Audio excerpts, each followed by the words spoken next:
Hello friend, मैं नेहा गुप्ता हमारे YouTube channel study 36 में एक बार फिर आप सबका स्वागत करती हूँ। सबसे पहले हम बात करेंगे जैव विविधता के ऊपर।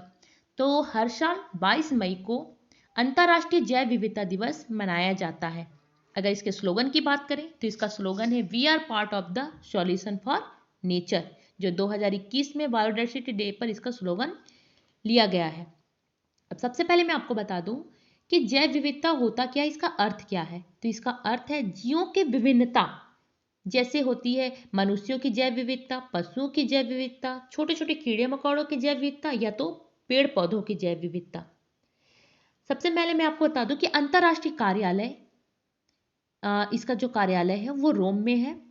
और बात अगर 1992 की तो 1992 का अर्थ 1992 को अर्थ समिट हुआ था। वो हुआ था रियो डे जेनेरियो में 3 जून को।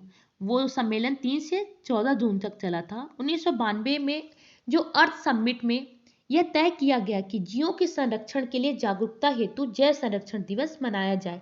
तो नैरोबी एक्ट में हुए सम्मेलन में इसकी तारीख 22 मई को रखी गई या 22 मई को इसकी घोषणा की गई। अगर हम बात करते हैं कि Amboli in Maharashtra named and biodiversity heritage site, तो महाराष्ट्र के अंबोली में एक बायोडाइवर्सिटी हेरिटेज साइट है। और इस बार 2020 में जो होस्ट करने के लिए जिस सिटी को दिया गया है वो गांधीनगर गुजरात है। गुजरात का कैपिटल गांधीनगर। ये बात हुआ जैव विविधता की। आइए फ्रेंड, हम अगले क्वेश्चन की ओर बढ़ते हैं। तो अगला क्वेश्चन है आपके सामने, पहले बड़े अंतर्राष्ट्रीय सैन्य अभ्यास की शुरुआत किन दो देशों के बीच हुई। तो सही ऑप्शन है फ्रेंड, भारत और फ्रांस। भारत वायुसेना ने अपने फ्रांसीसी समकक्षों के साथ जोधपुर, जो राजस्थान में है, अपने संबंधित राफेल फाइटर जेट को शामिल करते हुए सब बड़े अंतर्राष्ट्रीय सैन्य अभ्यास की शुरुआत की। अगर हम इसका लोगो देख सकते हैं भारतीय वायुसेना की, इसका ध्येय वाक्य है नमः स्पर्श दीप्तम, या इसका स्लोगन बोल सकते हैं आप। इसका स्लोगन है नमः स्पर्श दीप्तम। आइए फ्रेंड, हम इंडियन एयरफोर्स के बारे में देखते हैं कि इंडियन एयरफोर्स की जो स्थापना हुई थी 8 अक्टूबर 1932 को हुई थी और इसका हेडक्वार्टर न्यू दिल्ली है। कमांडर इन चीफ की बात करें तो प्रेसिडेंट रामनाथ कोविंद जी इसके अभी प्रेजेंट में कमांडर इन चीफ है। और राष्ट्रपति ही होते हैं जो तीनों सेवाएं जल थल वायु के प्रमुख होते हैं। अगर हम इनके chief of in the air staff की बात करें तो air chief marshal Rakesh Kumar Singh Bhadauria ji हैं और vice chief of the air staff air marshal Harjit Singh ji हैं। राजस्थान के सीएम की बात करें तो अशोक गहलोत जी वहाँ के सीएम हैं। गवर्नर वहाँ के कालराज मिश्रा जी हैं। अगर राजस्थान के हम इंपॉर्टेंट प्लेसेस की बात करते हैं तो आमेर प्लेस, हवा महल, रणथंभौर राष्ट्रीय उद्यान, सिटी पैलेस, केवलादेव घाना राष्ट्रीय उद्यान, सरिस्का राष्ट्रीय उद्यान, डेजर्ट नेशनल पार्क वहाँ के महत्वपूर्ण इंपॉर्टेंट प्लेसेस हैं। अगला क्वेश्चन हम बात करते हैं फ्रेंड कि मुख्यमंत्री योगी आदित्यनाथ ने अल्पसंख्यक मामलों के मंत्रालय के एक प्रमुख कार्यक्रम हुनर हाट के कौन से संस्करण का उद्घाटन किया। तो वहां के मुख्यमंत्री आदित्यनाथ जी ने लखनऊ के अवध शिल्प में स्वदेशी हस्तशिल्प और विशेष उत्पादों को बढ़ावा देने के लिए अल्पसंख्यक मामलों के मंत्रालय के एक प्रमुख कार्यक्रम हुनर हाट के 24वें संस्करण का उद्घाटन किया। तो वहां के सीएम ने 24वें संस्करण का उद्घाटन किया। ये क्वेश्चन बहुत इंपॉर्टेंट है फ्रेंड। ये स्टेट पीएससी एग्जाम में पूछा जाता है। ये रिसेंटली अब करंट अफेयर्स में आ सकता है आपका क्वेश्चन, तो इसे आप जरूर याद रखें कि वहाँ के मुख्यमंत्री योगी आदित्यनाथ जी ने जो हुनर हाट के 24वें संस्करण का उद्घाटन किया। तो आगे हम वहाँ के हाल में ही न्यूज देखे होंगे आप सबने, या मैं बताती हूँ आपको अभी कि हाल में ही उत्तर प्रदेश सरकार के मुख्यमंत्री ने राज्य किसान कल्याण के लिए और अपनी आय को दोगुना करने के लिए किसान कल्याण मिशन नाम का एक 3 सप्ताह का अभियान चलाया। उत्तर प्रदेश की बात करें तो वहाँ के सीएम योगी आदित्यनाथ हैं। गवर्नर की बात करें आनंदीबेन पटेल। और यूपी का कैपिटल, उत्तर प्रदेश का कैपिटल लखनऊ है। वहाँ की लार्जेस्ट सिटी की बात करें तो कानपुर वहाँ की सबसे लार्जेस्ट सिटी है। पार्लियामेंट्री की बात करें तो कंस्टिट्यूंसी वहाँ के राज्यसभा 31 सीट्स और लोकसभा के लिए 80 सीट्स है, जो हमारे जितने भी स्टेट में सबसे ज़्यादा सीट्स हमारे उत्तर प्रदेश को मिली है। उसके बाद आता है नंबर महाराष्ट्र की।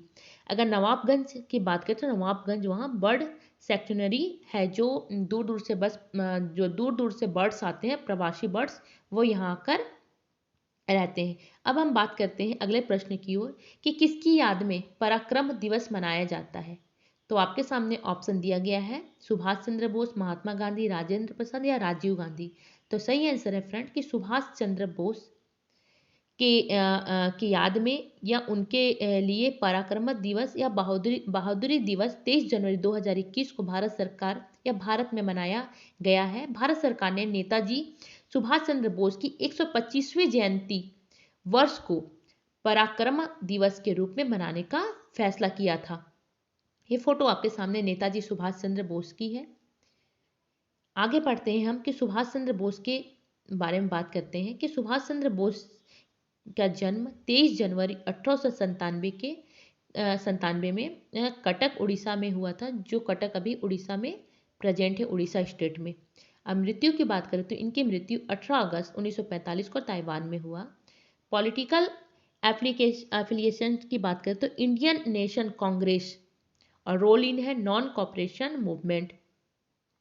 स्थापना की बात करें तो इन्होंने फॉरवर्ड ब्लॉक की स्थापना की थी 1939 में। आगे हम बात करते हैं फ्रेंड कि 1938 में हरिपुर अधिवेशन में कांग्रेस अध्यक्ष चुने गए। इस बीच शांति निकेतन में रविंद्रनाथ टैगोर ने उन्हें सम्मानित किया।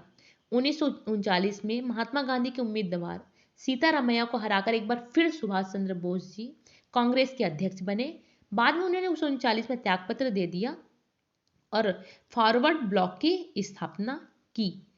21 अक्टूबर 1943 को उन्होंने आजाद हिंद सरकार की स्थापना की और इनकी स्थापना अंडमान और निकोबार में की गई, जहां इसका नाम शहीद और स्वराज के नाम से रखा गया।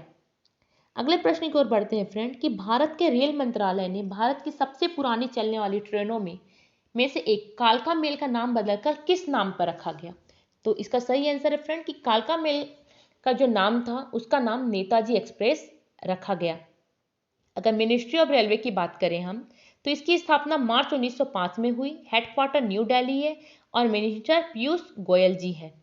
Chairman of railway board and chief executive officer Sunit Sharma ji हैं। अगला प्रश्न की ओर बढ़ते हैं फ्रेंड हम कि कब राष्ट्रीय बालिका दिवस मनाया जाता है। तो हर साल 24 मई को राष्ट्रीय बालिका दिवस मनाया जाता है और राष्ट्रीय बालिका दिवस मनाने का उद्देश्य भारत की लड़कियों को सहायता और अवसर प्रदान करना है। यह दिन 2008 में महिला और बाल विकास मंत्रालय की एक नई पहल थी। हर साल बालिका दिवस या राष्ट्रीय बालिका दिवस 24 जनवरी को मनाया जाता है। महिला और बाल विकास मंत्रालय की बात करें तो वहाँ की उसकी स्थापना 30 जनवरी 2006 को हुआ और हेडक्वार्टर न्यू दिल्ली है। अगर मिनिस्टर की बात करें तो स्मृति ईरानी जी इसकी मिनिस्टर है। Minister of state Debasree Chaudhary और कृष्णा राज जी हैं।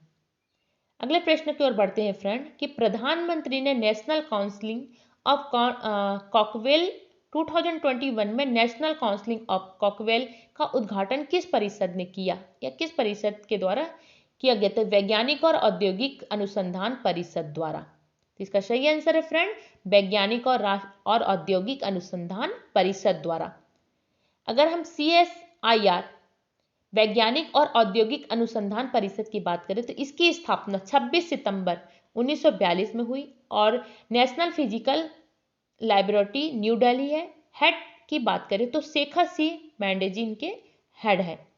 अगले प्रश्न की ओर बढ़ते हैं फ्रेंड कि किसने कोलकाता पश्चिम बंगाल में जल मार्ग में सुधार के लिए भारत सरकार और पश्चिम बंगाल सरकार के साथ USD 105 मिलियन की परियोजना पर हस्ताक्षर किया। तो इसका सही आंसर है friend world bank. World bank ने पश्चिम बंगाल और भारत सरकार के साथ मिलकर USD 105 मिलियन की परियोजना पर हस्ताक्षर किया है। वर्ल्ड बैंक की बात करें तो इसका स्थापना 1944 में हुआ और प्रेसिडेंट डेविड मालपास जी हैं। और हेडक्वार्टर की बात करें तो वाशिंगटन DC यूनाइटेड स्टेट इसका हेडक्वार्टर है। अगले प्रश्न की ओर बढ़ते हैं फ्रेंड कि किसने वित्तीय रिपोर्टिंग में उत्कृष्टता के लिए अवार्ड ICAI पुरस्कार से सम्मानित किया गया। तो इसका सही आंसर है फ्रेंड भेल। भारत हैवी इलेक्ट्रिकल्स लिमिटेड भेल को 1981-82 के बाद 40 वर्षों के लंबे अंतराल के बाद वर्ष 2019-20 के लिए वित्तीय रिपोर्टिंग में उत्कृष्टता के लिए अवार्ड आई पुरस्कार से सम्मानित किया गया। तो 40 वर्ष के लंबे अंतराल के बाद एक बार फिर भेल को ICS पुरस्कार से सम्मानित किया गया है। अगर भारत हैवी इलेक्ट्रिकल्स लिमिटेड भेल के बारे में बात करें तो भारी उद्योग और सार्वजनिक उद्यम मंत्रालय मिनिस्टर या प्रकाश जावड़ेकर जी हैं। Minister of state Arjun Ram Meghwal. और भारत हैवी इलेक्ट्रिकल्स लिमिटेड भेल की बात करते हैं तो भारत के औद्योगिक विकास का चेहरा बनने के लिए 1950 के दशक के उत्तरार्ध में भारत हैवी इलेक्ट्रिकल्स लिमिटेड की कल्पना की गई थी। CEO की बात करें तो नलिन सिंघल वहाँ के CEO हैं और हेडक्वार्टर की बात करें तो न्यू दिल्ली हेडक्वार्टर से। इसकी स्थापना 1964 में की गई थी। अगला क्वेश्चन की ओर बढ़ते हैं फ्रेंड हम कि किसने हिंदुस्तान एरोनॉटिक्स लिमिटेड हॉल के हॉक 1 से स्वदेशी या हॉक से स्वदेशी रूप में विकसित smart anti airfield weapon saw का कैप्टिव और रिलीज ट्रायल सफलतापूर्वक आयोजित किया है। तो इसका सही आंसर है DRDO। अगर DRDO की बात करें तो रक्षा अनुसंधान और विकास संगठन फाउंडेड, इसकी स्थापना हुई थी 1958 को। हेडक्वार्टर न्यू दिल्ली है और चेयरमैन जी सतीश रेड्डी जी हैं। हिंदुस्तान एरोनॉटिक्स लिमिटेड, इसका फाउंडर वालचंद हीराचंद और फाउंडेड हुआ था 23 दिसंबर 1940। हेडक्वार्टर है बेंगलुरु और CEO है श्री सजल प्रकाश जी। ये आज के लिए इतना ही friend. Thank you watching for video. हमारा वीडियो आपको कैसा लगा कमेंट बॉक्स में ज़रूर बताएं और इस वीडियो को लाइक शेयर सब्सक्राइब जरूर करें। आज के लिए इतना ही फ्रेंड।